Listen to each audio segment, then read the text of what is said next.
సమాజం మిమ్మల్ని వెలుగుస్తుందా? అయితే భయపడకండి. ఎవరెవరైతే మిమ్మల్ని అవమానపరిచారో, ఎవరెవరైతే మిమ్మల్ని చిన్నచూపు చూశారో వారి ఎదుటే దేవుడు మిమ్మల్ని గణపరచబోతున్నాడు. హల్లెలూయా.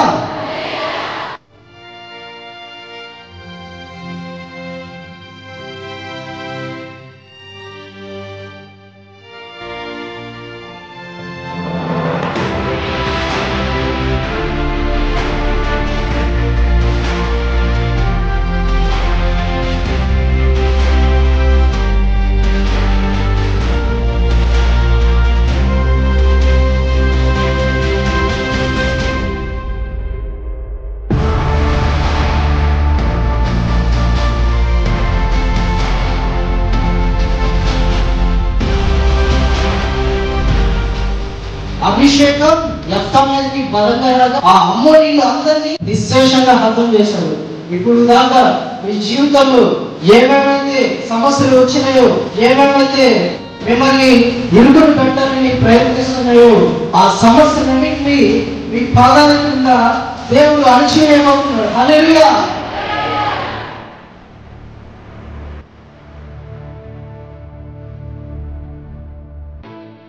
జీసస్ క్రైస్ట్ షారోన్ మినిస్ట్రీస్ వారు నిర్వహిస్తున్న అభిషేక ఆరాధన నిర్వహించు తేదీ ప్రతి నెల 2వ శనివారం. స్థలం Lourdes high school compound, Sharada colony, arch centre దగ్గర, గుంటూరు. దేవుని చేతిలో బలంగా వాడబడుచున్న యవ్వన దైవజనులు బ్రదర్ రాజ్ కుమార్ గారు శక్తివంతమైన వాక్య పరిచర్య చేసి రోగులందరి కొరకు ప్రత్యేక ప్రార్థనలు చేసేదారు. రండి, ఇది మహిమ నుండి అధిక మహిమకు వెళ్ళే సమయం.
హల్లెలూయా.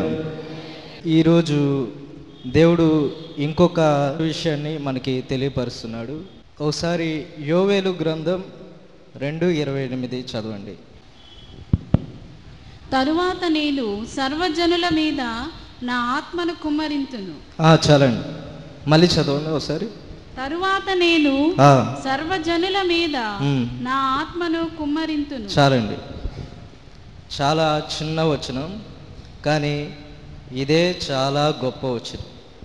చాలా చిన్నది కానీ చాలా గొప్ప వచనం. దేవుడు ఆనాడు యోవేలు ప్రవక్త ద్వారా తన యొక్క ప్రవచనాన్ని తెలియపరుస్తున్నాడు. ఏమనంటే, నా ఆత్మని సర్వజనుల మీద ఏం చేస్తాడంట? కుమ్మరిస్తాడంట. ఎవరాత్మని?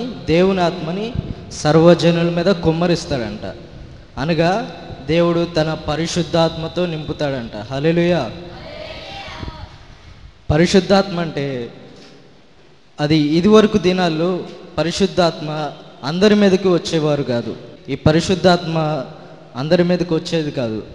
ఎవరు భక్తులు, ఇంకా దావీదు, ఎలీషా, ఏలియా ఇలాంటి గొప్ప గొప్ప భక్తుల మీద ఈ యొక్క పరిశుద్ధాత్మ అభిషేకం వచ్చేదంట.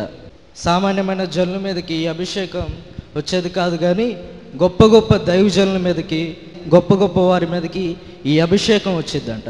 కానీ దేవుడు అన్యులమైన మనల్ని ప్రేమించి మన కొరకు ఒక వాగ్దానాన్ని లేదా ఒక ప్రవచనాన్ని మన కొరకు దేవుడు యోవేలు ప్రవక్త ద్వారా ఆయన ప్రవచింపజేశాడు.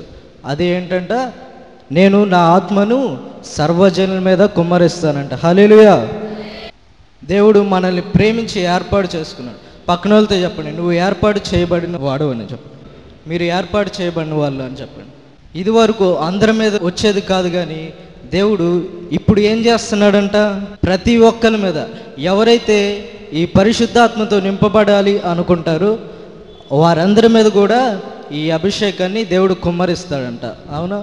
చాలామందికి పరిశుద్ధాత్మ అభిషేకం అంటే, పరిశుద్ధాత్మ దేవుడు అంటే, ఆయన యొక్క అభిషేకం అంటే చాలా భిన్నాభిప్రాయాలు కలిగి ఉంటారు. చాలామంది ఈనాటి క్రైస్తవ లోకంలో పరిశుద్ధాత్మ అభిషేకం ఏంటి, ఆ పరిశుద్ధాత్మ అభిషేకం వచ్చినప్పుడు మనుషులు పడిపోవడం ఏంటి అని చాలా భిన్నాభిప్రాయాలతో చాలామంది క్రైస్తవులు ఉంటారు. చాలామంది బోధకులు కూడా ఇలాంటి అభిప్రాయాలతో ఉన్నారు. అయితే పరిశుద్ధాత్మ వచ్చినప్పుడు ఎందుకు పడిపోతారు? ఇది చాలామందికి ప్రశ్నగానే మిగిలిపోయింది. సరే, అసలు ఈ ఆత్మని ఎవరు పంపారంట? దేవుడే. దేవుడు పంపాడు. తర్వాత యేసుక్రీస్తు తన శిష్యులతో కూడా చెప్పాడు, ఈ ఆత్మని నేను మీ మీద కుమ్మరిస్తాను. యోహాను సువార్తలో యేసు ప్రభు కూడా చెప్తాడు. యోహాను సువార్త 14:16 ఒకసారి చదవండి. నేను తండ్రిని వేడుకొందును, మీ యొద్ద ఎల్లప్పుడూ నుండుటకై ఆయన వేరొక ఆదరణకర్తను అనగా సత్య స్వరూపియగు ఆత్మను మీకు అనుగ్రహించును. ఆయన ఎలాంటి ఆత్మ అంట? సత్య స్వరూపియగు ఆత్మ. అందరు చెప్పండి హల్లెలూయా. ఈ సత్య స్వరూపియగు ఆత్మని, ఈ ఆదరణకర్తని ఎవరికి ఇస్తాడంట? శిష్యులకి ఇస్తాను, మీరు ప్రార్థన చేయండి అని చెప్తాడు.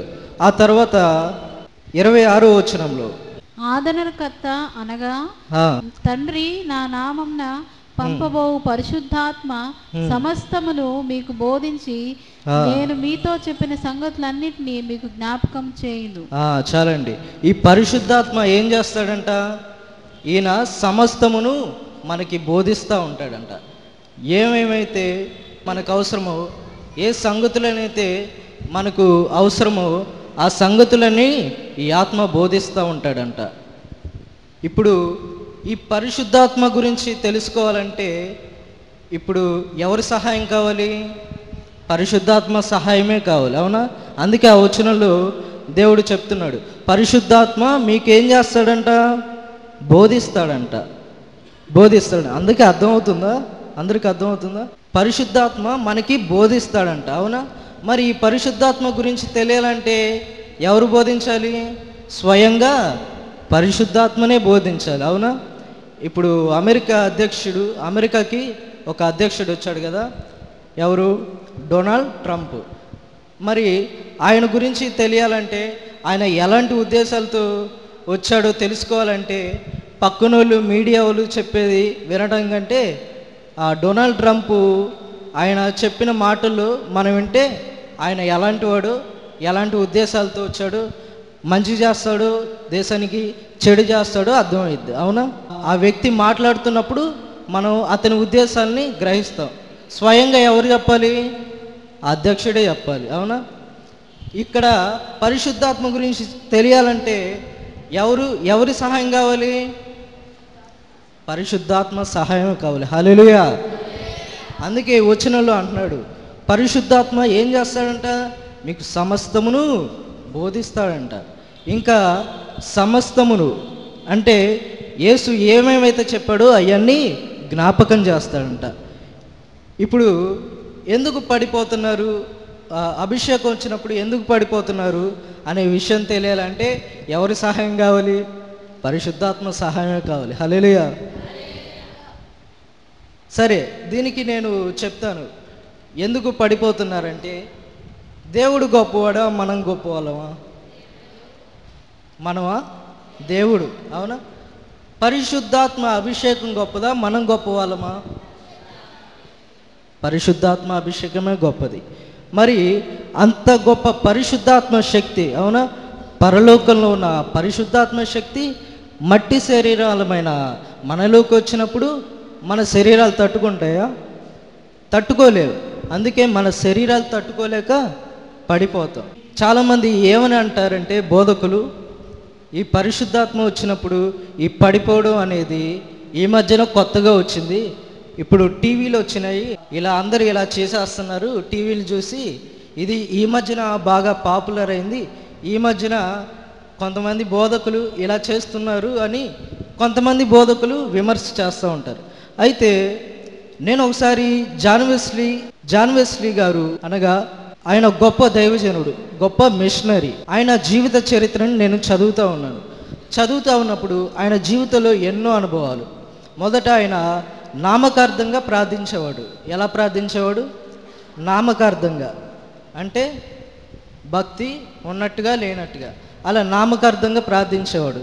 తర్వాత ఈ ప్రార్థన మనకి సరిపోవట్లేదని ఇంకొద్దిగా ప్రార్థించాడు, ఆయనకి సరిపోవట్లేదు, ఇంకా కొద్దిగా లోతుకి వెళ్దామని ఇంకా ప్రార్థించాడు, అయినా తన ఆత్మకి సంతృప్తి లేదు. అయితే ఒకనాడు తన స్నేహితుడు చెప్తాడు, అయ్యా నీ ఆత్మకి సంతృప్తి కావాలంటే నువ్వు ఇంకా లోతుకు వెళ్ళాలి. ఏం చేయాలి? ఇంకా లోతుకు వెళ్ళి ఇంకా ప్రార్థించాలి, దేవుని వెతకాలి, దేవుని ఇంకా లోతుకు వెళ్ళి ప్రార్థించాలి అన్నప్పుడు జాన్ వెస్లీ తన బృందం అంతా కూడా వాళ్ళందరూ కూడా ప్రార్థన చేస్తూ ఉన్నారు. ప్రార్థన చేస్తూ ఉన్నప్పుడు ఆ రూమ్లోకి అకస్మాత్తుగా ఒక గొప్ప గాలి వచ్చి గొప్ప ఆత్మ వచ్చినప్పుడు జాన్ వెస్లీ గారు అతని బృందం కూడా ఒక్కసారిగా పడిపోయారంట. నేను ఆ వచనం చదివినప్పుడు అక్కడే అయిపోయా. మళ్ళీ చదివితే అక్కడ అంతే ఉంది. ఏమయ్యారు?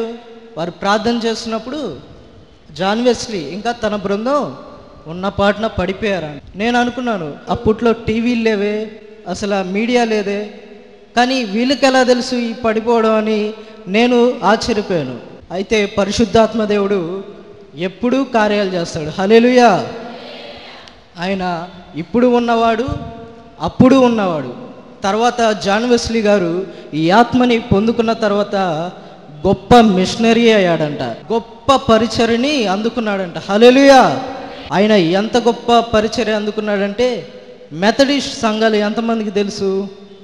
మెథడిస్ట్ సంఘాలు, మెథడిస్ట్ ఎవరికైనా తెలుసా?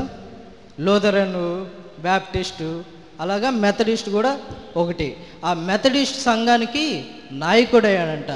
అంత గొప్పగా దేవుడు వాడుకున్నాడు. ఆ సంఘాలు భారతదేశంలో కూడా ఉన్నాయంట. హల్లెలూయా. సరే, ఈ జాన్ వెస్లీ గారిని పక్కన పెట్టండి. కొంతమందికి బైబిల్లో ఉంటేనే మేము నమ్ముతామని కొంతమంది అంటారు. ఒకసారి దానియేలు గ్రంథం 10వ అధ్యాయం 5వ వచనం చదవండి. నేను కన్నులెత్తి చూడగా నారబట్టలు ధరించుకున్న ఒకడు కనబడెను. అతడు నడుమున మేలిమి బంగారు నడికట్టు కట్టుకొని ఉండెను. అతని శరీరము రక్తవర్ణపు రాతి వంటిది. అతని ముఖము మెరుపు వలె ఉండెను. అతని కన్నులు జ్వాలామయమైన దీపములను, అతని భుజములను పాదములను తలతలలాడు ఇత్తడిని పోలి ఉండెను. అతని మాటల ధ్వని నర సమూహపు కంఠధ్వని వలె ఉండెను. చాలండి. ఇక్కడ ఒక వ్యక్తిని గురించి దానియేలు గ్రంథంలో రాయబడింది. అవునా? అందరూ చూసారా? మాకు చదువు రాదండి, మేము చూడలేదండి అంటున్నారా? చూసారా? పోనీ చూడండి, ఊరక చదువుతున్నట్టు చూడండి.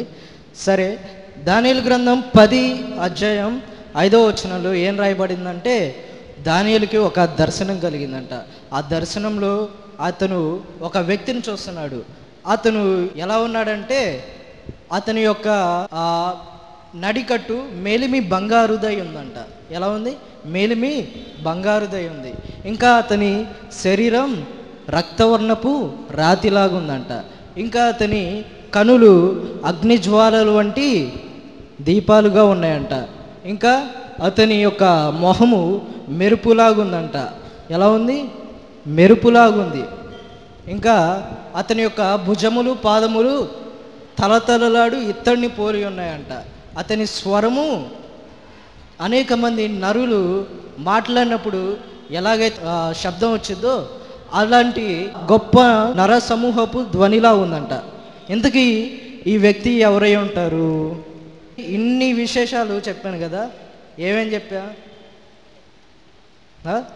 గుర్తులేవా? ఏడ గుర్తుంటే బ్రదరు, ఇంటికాడ ఏం వండుకోవాలి, ఏం తినాలి, అదేనా? ఇవన్నీ ఎవరికి ఉన్నాయంట? ఎవరు ఇతను? ఎస్, మన ప్రియుడైన యేసయ్య. హల్లెలూయా. ఈ దానియేలుకి అప్పట్లో ఈ దర్శనం కనపడింది. అప్పట్లోనే యేసయ్య ఉన్నాడు. ఈ దర్శనం చూసిన తర్వాత అతను ఒక విచిత్రమైన అనుభూతిలోకి వెళ్ళాడంట. 9వ వచనం చదవండి ఒకసారి. నేను అతని మాటలు వింటిని, అతని మాటలు విని నేను నేలను సాష్టాంగపడి గాఢ నిద్ర పొందినవాడు. హల్లెలూయా. ఇక్కడ ఏం జరిగింది? ఇక్కడ దేవుడు మాట్లాడుతున్నప్పుడు ఎవరైనా ఏం చేయాలి? వినాలి. అవునా? విని సరేనయ్యా అనాలి. కానీ ఈయనేం చేస్తున్నాడు? విన్న తర్వాత అంతే పడిపోయాడంట. ఇదేంటి? ఈయన ఏం చేశాడు? అంతే నేల మీద సాష్టాంగపడి గాఢ నిద్రలోకి వెళ్ళాడంట. ఇదేం అనుభవం? అందరూ చెప్పాలి, పరిశుద్ధాత్మ అనుభవం అని చెప్పాలి.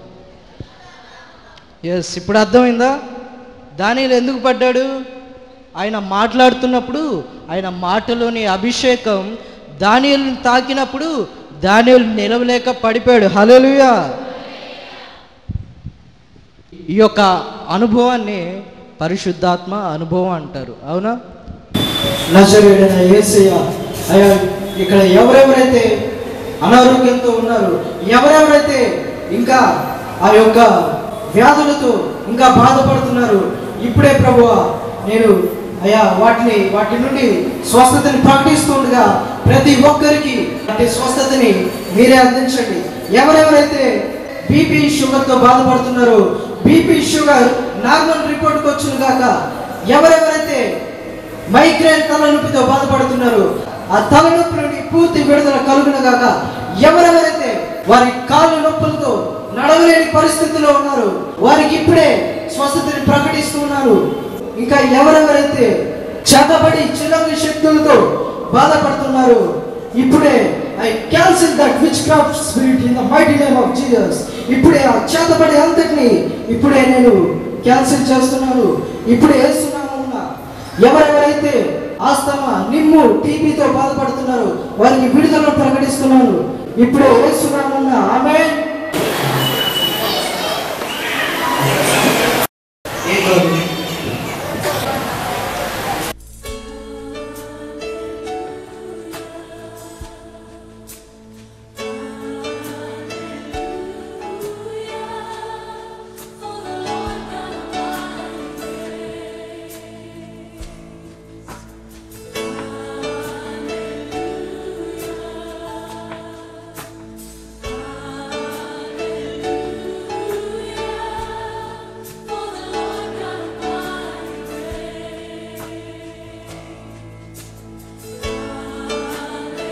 I rebuke all pain. In the name of Jesus, I command the pain to disappear right now from this person's body. ఇప్పుడు యేసుక్రీస్తు నామములో అట్టి స్వస్థతతో నింపండి తండ్రి. ఆమేన్. నడవండి. ఇట్రండి. ఇప్పుడేమన్నా లేదా? హల్లెలూయా. దేవుడు స్వస్థతలు చేసే దేవుడు. దేవుని స్తోత్రంలో అమ్మగారికి అయ్యానికి వందనాలు, రాజకుమారునికి వందనాలు. పోయిన నెల నేను కాలు బోధకాలు అయిందండి. సెప్టెంబర్లో బోధకాలు వాపు వచ్చిందండి. వచ్చినప్పుడు పోయిన నెల అభిషేక కూడింగ్లో రాజకుమారన్న చేత పచ్చద ప్రార్థన చేయించుకున్నానండి. రాజకుమారన్న పట్టి ప్రార్థన చేశానండి. మరి కాలు శుభ్రంగా నయమైపోయింది. ఈ చిన్న సాక్ష్యము దేవుని దీవించును గాక. పోయినసారి చేశాను కదా, చేశానండి. తగ్గింది. ఏది బోధకాలు తగ్గిందా? హల్లెలూయా.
సమాజం మిమ్మల్ని వెలుగుస్తుందా? అయితే భయపడకండి. ఎవరెవరైతే మిమ్మల్ని అవమానపరిచారో, ఎవరెవరైతే మిమ్మల్ని చిన్నచూపు చూశారో వారి ఎదుటే దేవుడు మిమ్మల్ని గణపరచబోతున్నాడు. హల్లెలూయా.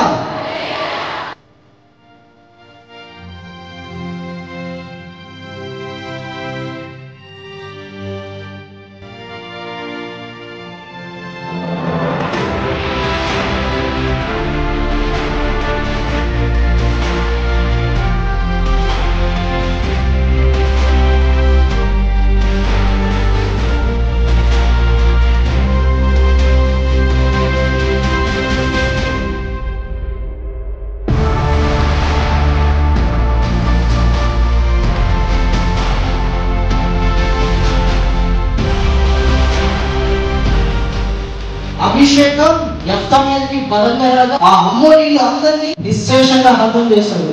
ఇప్పుడు దాకా మీ జీవితంలో ఏమేమైతే సమస్యలు వచ్చినాయో, ఏమేమైతే మిమ్మల్ని విడుదల పెట్టాలని ప్రయత్నిస్తున్నాయో ఆ సమస్యలన్నింటినీ మీ పాదాల కింద దేవుడు అణచివేయబోతున్నాడు. హల్లెలూయా.